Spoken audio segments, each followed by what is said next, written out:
Welcome to the Undercurrent, your source for grassroots news. I'm Lauren Windsor. In this show, we'll talk about the NDAA, the National Defense Authorization Act, specifically Section 1021. The NDAA is an annual bill that outlines Defense Department expenditures. The 2012 NDAA included Section 1021, which allows the federal government to arrest anyone, including American citizens, and hold them indefinitely without warrant or charges, a blatant violation of fundamental constitutional rights.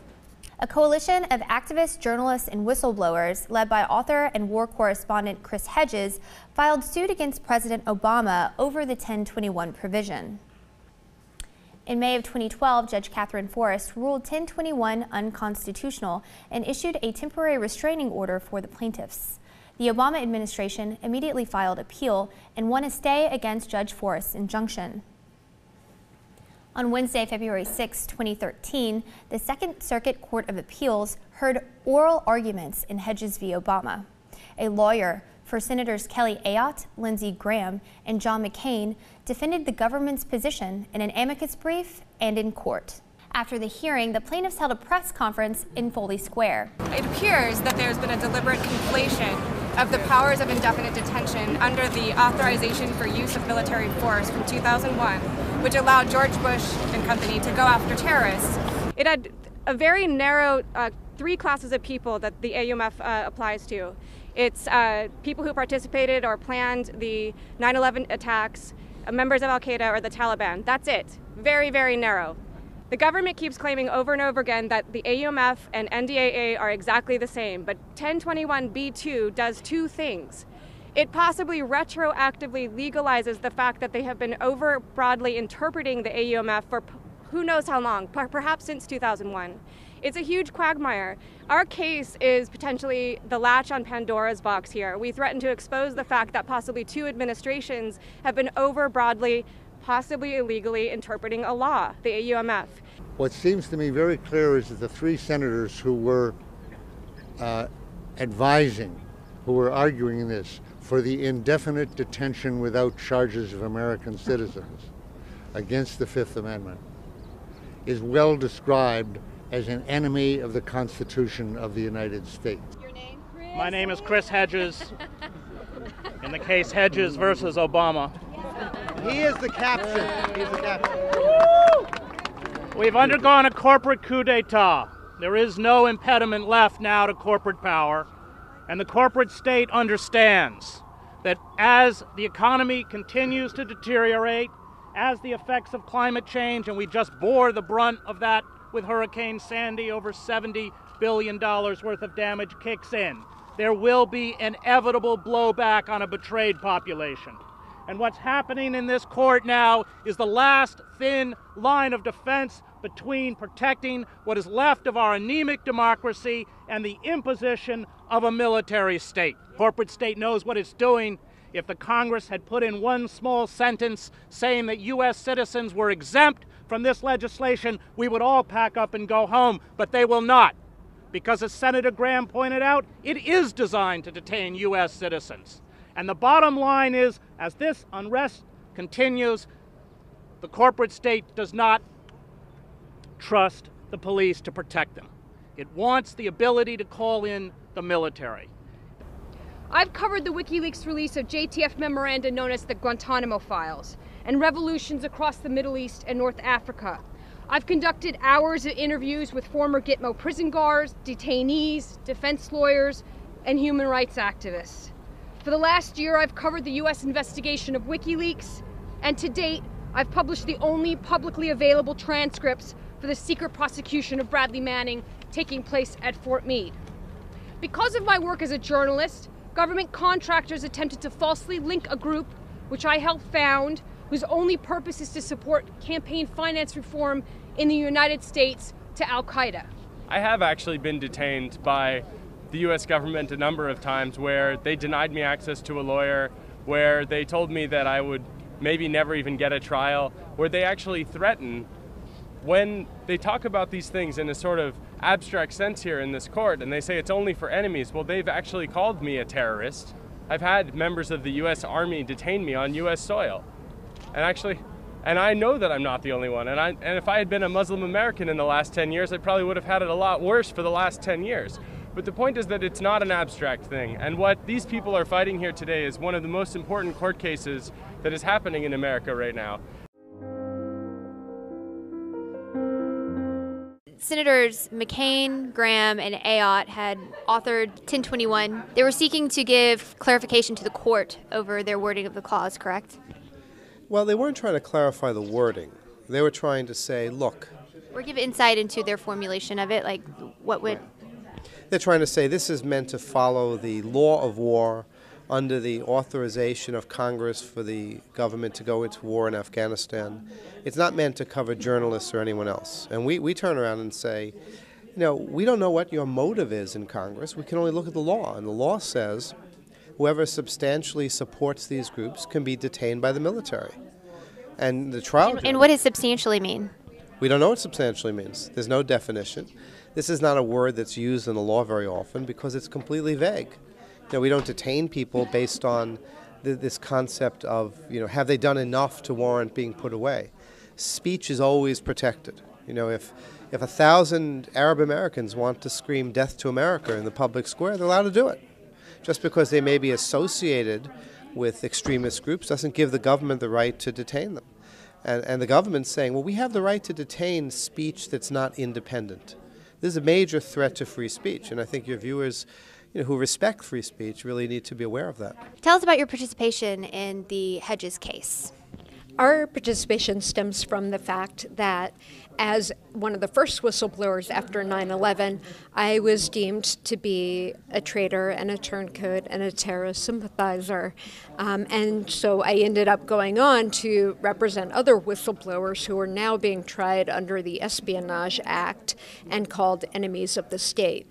The interest we have in this lawsuit is that terms like that put us within the ambit of the NDAA's indefinite preventive detention provision. Your case with the NSA, what year did this take place? Well, it all began really in 2001, but the government actually put me under investigation in 2006, and then I was prosecuted and indicted in 2010 and charged with 10 felony counts, 5 under the Espionage Act. And that's a World War I statute designed to go after spies and not whistleblowers. So I was actually facing upwards of 35 years in prison for having spoken truth to power.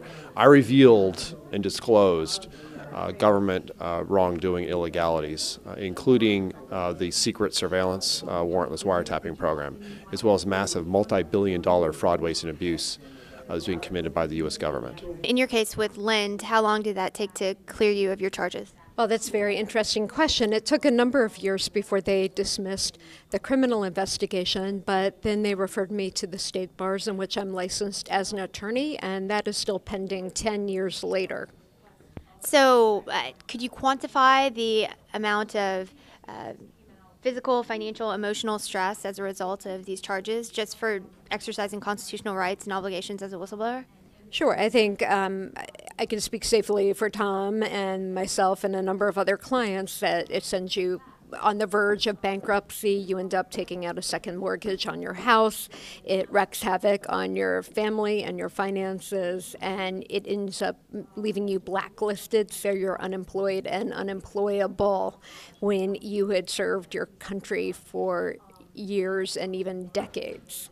Can you tell us about your motivation for organizing the case? Oh, absolutely. Well, essentially, I was really afraid under the NDAA that I could be in trouble, that my international team could be in trouble simply for the fact of exercising our First Amendment rights and trying to, support civil liberties and human rights. So I had been involved with supporting WikiLeaks and was also hosting live streaming panel discussions where we were interviewing revolutionaries. We were planning on having Hamas members and other, quote, unsavory people or groups.